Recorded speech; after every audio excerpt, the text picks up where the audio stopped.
السلام علیکم ورحمۃ اللہ وبرکاتہ۔ الحمد للہ رب العالمین والصلاة والسلام علی سید الانبیاء والمرسلین وعلی آلہ واصحابہ اجمعین، اما بعد، قال اللہ تبارک وتعالی فی کلامہ المجید والفرقان الحمید، اعوذ باللہ من الشیطان الرجیم، بسم اللہ الرحمن الرحیم، ان عدۃ الشہور عند اللہ 12 شہرا فی کتاب اللہ یوم خلق السماوات والارض منها 4 حرم ذلك الدین القیم فلا تظلموا فیہن انفسکم، صدق اللہ العظیم۔ حضرات سامعین، گھروں میں بیٹھ کر سننے والی خواتین اسلام،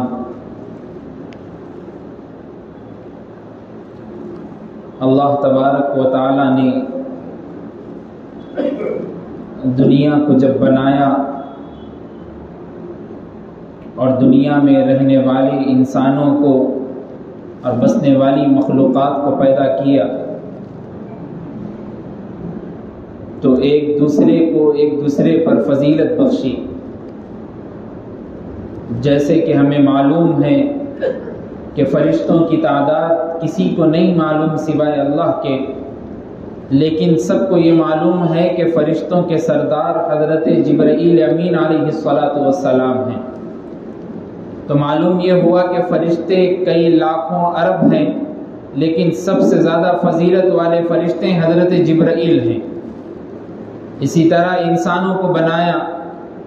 تو انسانوں میں سب سے زیادہ معزز انبیاء کو بنایا۔ اب انبیاء 1,24,000 انبیاء آئے تو سب سے زیادہ مقام و مرتبہ اللہ کے رسول صلی اللہ علیہ وسلم رحمت للعالمین، فخر موجودات، سرور کائنات محمد الرسول اللہ صلی اللہ علیہ وسلم کو منصب عطا ہو۔ اب صحابہ کرام رضوان اللہ علیہم اجمعین کو ہم دیکھتے ہیں تو 1,44,000 صحابہ ہے، لیکن سب سے زیادہ مقام و مرتبہ حضرت ابوبکر صدیق رضی اللہ تعالیٰ عنہ کا ہے۔ اور ایسے ہی اولیاء کرام میں ہم دیکھتے ہیں تو حضرت عبد القادر جیلانی علیہ الرحمہ کا منصب اور ان کا عہدہ سب سے بڑا معلوم ہوتا ہے۔ اللہ تبارک و تعالیٰ نے قرآن مجید میں بھی ارشاد فرمایا، تلک الرسل فضلنا بعضهم علی بعض، کہ ہم نے رسولوں کو بھیجا ہے، بعض کو بعض پر فضیلت بخشی ہے۔ یہ اللہ کا قانون ہے، دستور ہے، دنیا کو چلانے کا ایک طریقہ ہے۔ اور اسی طرح جب اللہ تبارک و تعالیٰ نے مہینوں کو بنایا تو سب سے زیادہ فضیلت والا مہینہ رمضان المبارک کو بنایا۔ اور اللہ تبارک و تعالیٰ نے یہ بھی قرآن مجید میں ارشاد فرمایا کہ 12 مہینے ہیں،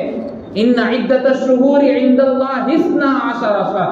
کہ 12 مہینے اللہ نے مقرر کر دیے گئے۔ یوم خلق السماوات والارض، زمین و آسمان کے پیدا ہونے کے دن سے لے کر اللہ تبارک و تعالی نے فیصلہ کر دیا تھا کہ 12 مہینے رہیں گے، اس میں سے 4 عظمت والے اور عزت والے مہینے، حرمت والے مہینے رہیں گے، منہا 4 حرم، 4 مہینے حرمت والے رہیں گے، ذالک الدین القیم، یہی درست بات ہے، یہی صحیح بات ہے۔ فلا تظلموا فیہن انفسکم، تم ان دنوں میں اپنے جانوں پر ظلم مت کرو۔ اب وہ 4 مہینے کون سے ہیں؟ اللہ کے رسول صلی اللہ علیہ وسلم نے اس کو بھی بیان کیا اور فرمایا 3 تو لگاتار مہینے ہیں، بخاری کی روایت ہے 3 تو لگاتار مہینے ہیں، ذی القعدہ، ذی الحجہ، محرم، اور ایک مہینہ جو جمادی الاخری اور شعبان کے بیچ اور درمیان میں ہے، وہ رجب کا مہینہ ہے، جو چل رہا ہے رجب کا مہینہ۔ اسی مناسبت سے آپ کے سامنے رجب المرجب کی کوئی فضیلت اور اس کی بدعات اور خرافات سے آپ کو انتباہ کیا جانا ضروری ہے۔ اور آج کل کے جنریشن اور زمانے کے حساب سے لوگوں کو کوئی نئی بات معلوم ہوتی ہے تو اس کو ایسے ایکسپٹ کرتے ہیں جیسے ہمارے دین میں پہلے سے ہو، اور نئی بات کو دین میں بدعت کہتے ہیں۔ اور اللہ کے رسول صلی اللہ علیہ وسلم نے فرمایا کل بدعت ضلالہ وکل ضلالۃ فی النار، ہر بدعت گمراہی ہے اور ہر گمراہ شخص جہنم میں جانے والا ہے۔ نئی باتوں کا ایجاد کرنا دین اسلام میں۔ اور آپ رجب المرجب کو جب دیکھتے ہیں تو پوری احادیث کریمہ آپ اٹھائیے، دیکھیے، پڑھیے، کہیں پر بھی آپ کو سوائے ایک حدیث کے کوئی اور حدیث نہیں مل سکتی۔ اب وہ حدیث ہم تقریباً 2-3 دن پہلے رجب جب شروع ہوا تو اس کو اپنے فون کے واٹس ایپ گروپ میں اسٹیٹس پہ لگا دیے تھے پورے لوگ عوام۔ مشہور حدیث ہم سنتے ہیں، اللہم بارک لنا فی رجب و شعبان وبلغنا رمضان، کہ اللہ رجب اور شعبان کے مہینے میں ہمیں برکت دے، وبلغنا رمضان، اور ہمیں رمضان تک پہنچا دے۔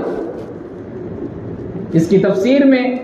حدیث کی تشریح کی کہ رمضان تک پہنچانے کا مطلب ہے کہ ہماری عمر کو اتنا زیادہ تقویت دے دے، اتنی زیادہ تو لمبی کر دے کہ ہم رمضان تک پہنچ سکے اور اس میں ہونے والے فائدے اور اس میں ہونے والے نیکیوں میں ہم بھی شمار ہو سکے۔ اتنی تو زیادہ ہماری عمر ہو جائے کہ اللہ کے رسول صلی اللہ علیہ وسلم دعائیں کرتے تھے۔ سوائے اس حدیث کے کوئی اور حدیث آپ کو فضیلت والی نہیں ملے گی۔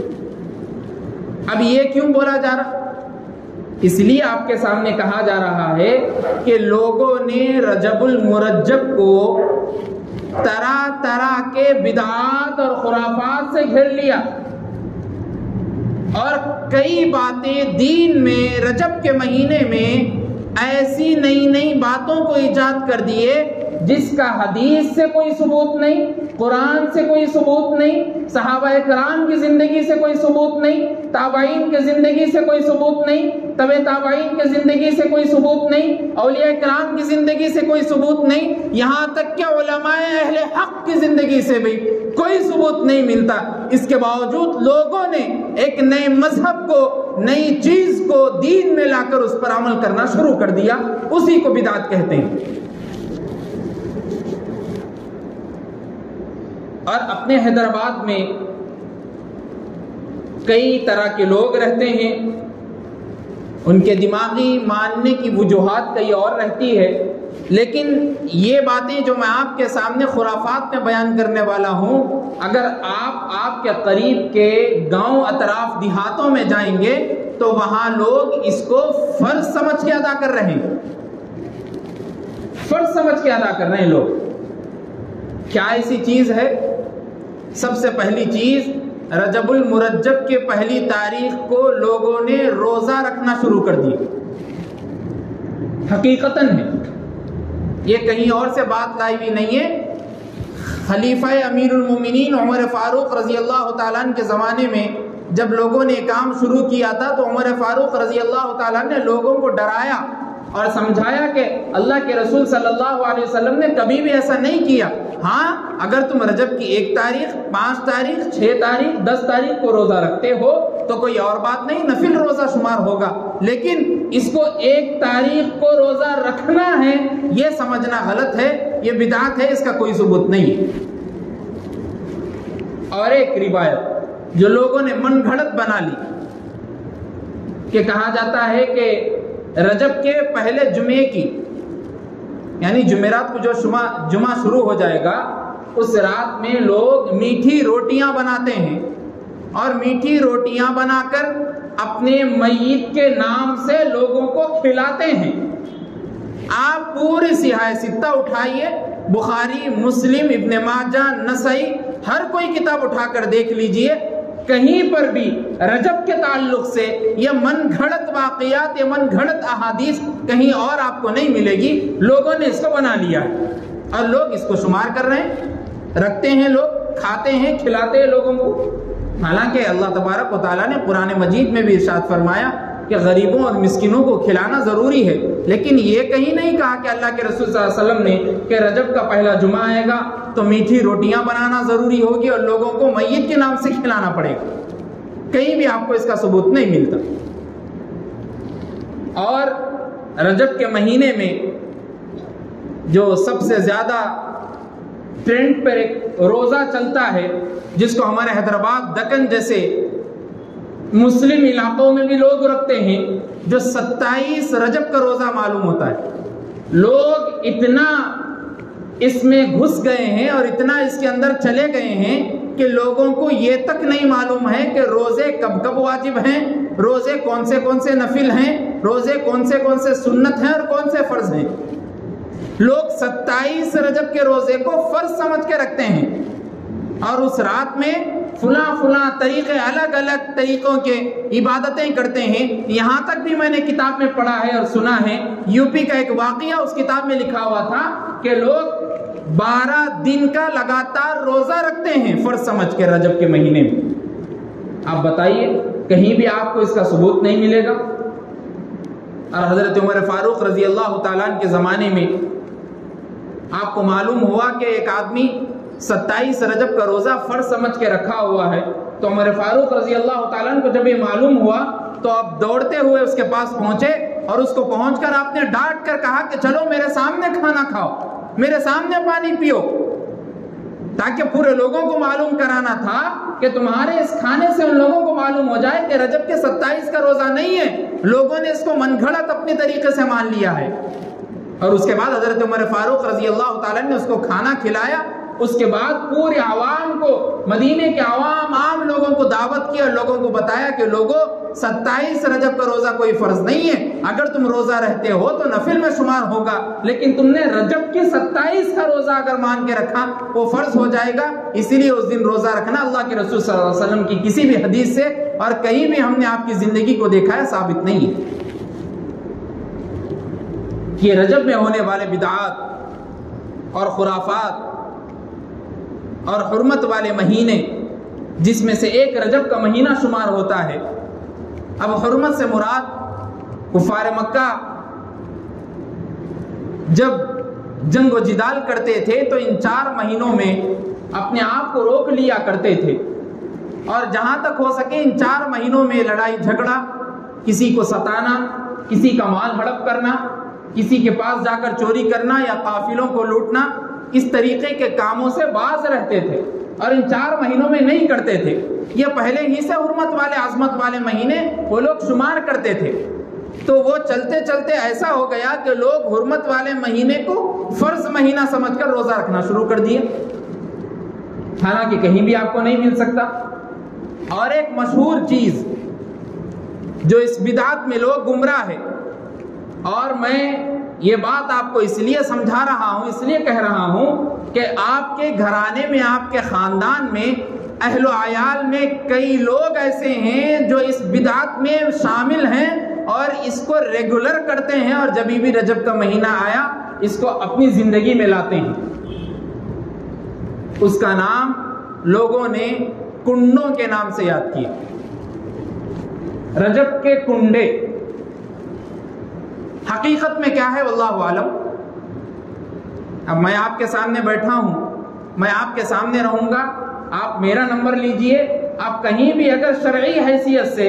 قرآن و حدیث کے طور پر دلیل رکھ کر رجب کے کنڈوں کی حقیقت بتائیں گے تو میں بھی کرنا اسٹارٹ کر دوں گا، اسی لیے کہ احادیث میں اللہ کے رسول صلی اللہ علیہ وسلم کی زندگی میں رجب المرجب کا مہینہ آیا۔ غزوہ تبوک کا واقعہ رجب المرجب میں ہوا، حضرت ماریہ قبطیہ رضی اللہ تعالیٰ عنہ سے نکاح آپ نے رجب کے مہینے میں کیا۔ یہ سارے واقعات ہمارے سامنے ہیں، اس کے باوجود اللہ کے رسول صلی اللہ علیہ وسلم کی زندگی اس کنڈوں جیسی بدعت میں کبھی شامل نہیں ہوئی، نہ آپ کے اولیاء میں، نہ آپ کے صحابہ میں، نہ تابعین میں۔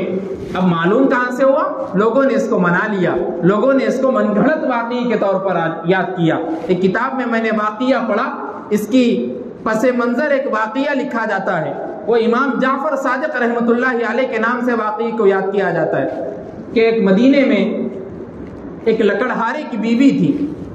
امام جعفر صادق رحمۃ اللہ علیہ وہاں سے گزر رہے تھے، انہوں نے پوچھا آج کیا تاریخ ہے؟ تو لوگوں نے آس پاس میں کہا آج 22 رجب ہے۔ تو امام جعفر صادق رحمۃ اللہ علیہ نے کہا کہ اگر کوئی میرے لیے آج کنڈے بھرے گا تو میں اس کے لیے دعائیں کروں گا اور جنت میں اس کا ساتھ دوں گا۔ امام جعفر صادق رحمۃ اللہ علیہ یہ پورا ایک مجہول واقعہ جو لوگوں نے اس کے پس منظر میں بنا لیا، کہیں بھی اس کی آپ کو دلیل کے ساتھ واقعہ نہیں ملے گا۔ کئی لوگ اس کو جو بیان کر رہے ہیں اس میں راوی پورے مجہول ہیں، جن کا شرابی، کبابی، زانی ہونا بھی شمار ہے، وہ راوی اس کو بیان کر رہے ہیں۔ اس کے بعد اس عورت نے سنا سن کے اپنے شوہر کو جا کے بولے کہ ایسا ایسا امام جعفر صادق نے کہا ہے، ہم اس بات کو مان لیتے ہیں۔ ان کا شوہر وزیر تھا، انہوں نے کہا کہ نہیں مانتے، ہم کیوں کریں گے وہ چیزیں۔ اس کے بعد تھوڑے دن کچھ ہوئے تو وزیر کی وزارت سے اس کو ہاتھ دھونا پڑا۔ وہ اپنی بیوی کے پاس آیا اور آ کر کہا کہ امام جعفر نے صحیح کہا تھا، اگر ہم رجب کے اس کنڈوں کو بھر دیتے اس دن میں تو میں وزیر کی وزارت سے خارج نہیں ہوتا، نکلتا نہیں۔ تو بیوی نے کہا چلو پھر ہم آج کر دیتے ہیں، امام جعفر سے پوچھ لیتے ہیں۔ جیسے امام جعفر سے پوچھا گیا، آپ نے اجازت دی، پھر آپ ان لوگوں نے کنڈے بھر دیے۔ تھوڑی دن میں معلوم ہوا کہ اس کی وزارت پھر اس کو مل گئی۔ لوگوں نے من گھڑت قصہ بھر لیا، من گھڑت واقعے کے پس منظر میں اس کو لے لیا۔ حالانکہ 22 رجب المرجب کے دن حضرت امام امیر معاویہ رضی اللہ تعالیٰ عنہ کی وفات کا دن ہے، کاتب وحی کی وفات کا دن ہے۔ امام امیر معاویہ کی شان میں گستاخی کرنے کے لیے لوگوں نے 22 رجب کے دن اگر چاہیے تو آپ کی وفات کا ماتم منانے کے بجائے لوگوں نے خوشی کا مناظرہ پیش کیا۔ وہاں کے فریق میں رہنے والے جن کو ہم اسلام سے خارج سمجھتے ہیں، فریق باطلہ نے اس واقعے کو جنما من گھڑت واقعہ بنا کر لوگوں کے سامنے پیش کیا۔ آج لوگوں کے سامنے اسلامی گھرانہ ہے، اسلامی ماحول ہے، مسلم سوسائٹی ہے، مسلم کمیونٹی ہے، ہر گلی میں، ہر محلے میں 2 سے 4 مساجد ہیں، ان میں رہنے والے، خطاب کرنے والے عالم ہیں، مفتی ہیں، مدارس ہیں، مکاتب ہیں، لیکن لوگوں کی ذہنوں میں یہ جو تک نہیں رینگتی کہ ہم اس مسئلے میں اپنے مول صاحب سے، اپنے عالم سے جا کر پوچھیں کہ بھائی کیا یہ صحیح ہے، کیا حدیث سے ثابت ہے، کیا اطیعوا اللہ اطیعوا الرسول میں شامل ہیں، کیا اللہ نے اس کا حکم دیا ہے؟ اگر حکم نہیں دیا ہے، نبی نے نہیں کیا ہے، اس کے باوجود ہم کیوں منا رہے ہیں؟ کیا آپ کے اندر زبان نہیں ہے؟ کیا آپ کے اندر، آپ کے ذہن میں اتنا دماغ نہیں ہے؟ کیا آپ کی ذہن اس چیز کو قبول نہیں کر رہے کہ یہ پوری طریقے سے ہم کو اسلام سے ایک بہکانے کی کوشش کی جا رہی ہے؟ ہمارے کو ایسی چیز کی طرف لایا جا رہا ہے جس کے بارے میں ہمارے کو کچھ معلوم نہیں ہے۔ حالانکہ امام جعفر صادق رحمۃ اللہ علیہ کی زندگی کے بارے میں نے مطالعہ کیا۔ آپ کے 22 سال کی عمر تک آپ دمشق میں رہے، اس کے بعد مصر کے آپ ایک وزیر بنائے گئے، وہاں پر آپ حاکم تھے اور وہاں پر آپ نے 6 سال تک حکومت کی۔ میں ان لوگوں سے پوچھنا چاہتا ہوں جو لوگ امام جعفر صادق کی اس روایت کو نقل کرتے ہیں کہ امام جعفر نے یہ کہا، بھائی اگر وہ مدینے میں رہتے تو یہ بات بولتے، وہ تو دمشق کی مسجد میں تھے، وہ تو مصر میں حکومت کر رہے تھے، تو پھر مدینے میں کہاں سے بات ہوئی؟ یہ ساری چیزیں ہمارے بہکاوے کے لیے ہو رہی ہے، ہمارے کو بدعات میں شامل کیا جا رہا ہے، ہمارے کو ایسے خرافات میں ڈھکیلا جا رہا ہے جہاں سے نکلنا امپاسبل ہے، جہاں سے نکلنا کئی کوشش کرنے کے باوجود بھی لوگ اس میں گمراہ ہوتے جاتے ہیں۔ کئی لوگوں کے بیانات سنتے ہیں، رجب کے معاملے سے وہ لوگ کنڈوں کی حقیقت بتلاتے ہوئے اس روایت کو نقل کرتے ہیں تو لوگ سمجھتے ہیں کہ بھائی یہ صحیح بات ہے، لیکن آپ کے علماء سے، آپ کے خطباء سے، آپ جس مسجد میں نماز پڑھتے ہیں، آپ جس مسجد میں جاتے ہیں، آپ جہاں پر مدرسے کو لائک کرتے ہیں، اس مدرسے میں آپ جائیے، پوچھئے، جامعہ نظامیہ کا خود فتویٰ ہے، جامعہ نظامیہ کا خود فتویٰ ہے، رجب کے کنڈوں کی کوئی حقیقت نہیں ہے۔ آپ اٹھائیے پڑھیے، جامعۃ الفلاح کا فتویٰ ہے، دارالعلوم دیوبند کا فتویٰ ہے، بڑے بڑے مکاتب اہل فکر کا فتویٰ ہونے کے بعد بھی اگر کوئی بچہ، اگر کوئی بچی، اگر گھر میں رہنے والی خواتین، گھروں کے باہر رہنے والے مرد حضرات اس کام میں مبتلا ہے تو اللہ اور اس کے رسول صلی اللہ علیہ وسلم کی نگاہ میں گنہگار ہیں۔ اللہ کے رسول صلی اللہ علیہ وسلم کے اوپر اتری ہوئی شریعت میں آپ نے دخل اندازی کی اور شریعت کا پاس و لحاظ کیے بغیر اس میں زیادتی کی، اس میں آپ شامل ہو جائیں گے اور شمار ہو جائیں گے۔ اسی لیے اپنے آپ کو